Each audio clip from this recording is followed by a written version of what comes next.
ప్రతి నెల పట్టుతారీఖు రాగానే ఇంటింటికి వచ్చి పెన్షన్లు ఇస్తున్నారు, రేషన్ బియ్యం ఇంటింటికి వచ్చి ఇస్తున్నారు. అది వరకు గోతుల్లో పడి బస్సులు పడి బళ్ళు పడి నానా బాధలు పడ్డారు. ఇవాళ రోడ్లు ఒకటో నెంబర్ రోడ్లు వేశారు. పరిపాలన నెంబర్ 1. ఇంకోసారి ముఖ్యమంత్రి అవ్వాలి, అయితే రాష్ట్రం బాగుపడుద్ది. 30 సంవత్సరాలు వెనకపోయింది, దిక్కుమాలినాడు చేసి నాశనం అయిపోయింది. రోడ్డు లేదు, కాలువ లేదు, చేను లేదు, వలకడు లేదు, మొత్తం పడగొట్టి కొట్టిన దోసుకుపోయి. ఆయన ఈ వయసులో అంత కష్టపడుతుంటే ఆ ముసలోడు ఏం చేయలేడు. ఎవడో అందే ఎంగాడు ఆడు ముందు ఎందుకు పనికొస్తాడు. అంతేగా.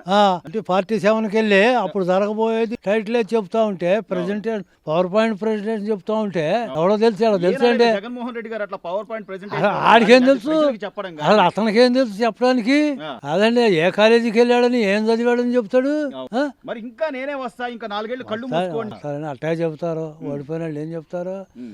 ఆవులను బంగారం అంతా తిరుపతి వెంకటేశ్వర స్వామి దోసుకుపోయి అక్కడ వాడు ఏమంటున్నాడు, 100 ఆవులు వచ్చినాయి దోసుకుపోయారు అంటున్నారే. ఉండి దగ్గర ఏరే బొక్క పెట్టి దాంట్లో డబ్బులని కాసుకోవట్లా. అవన్నీ పిచ్చి మాటలు. చంద్రబాబు నాయుడు గారు ఇప్పుడు ఈ రాష్ట్ర ముఖ్యమంత్రిగా ఆయన పరిపాలనా తీరు కానివ్వండి, కేంద్రం దగ్గర మనకి నిధులు తీసుకొచ్చే అంశం కానివ్వండి, లేదా అమరావతి రాజధానిని మళ్ళీ ఈ రోజు పరుగులు పెట్టిస్తున్నారంటే అట్లాంటి వ్యక్తి ఉండాలంటారా సార్? ఉండాలనేగా నెంబర్ 1.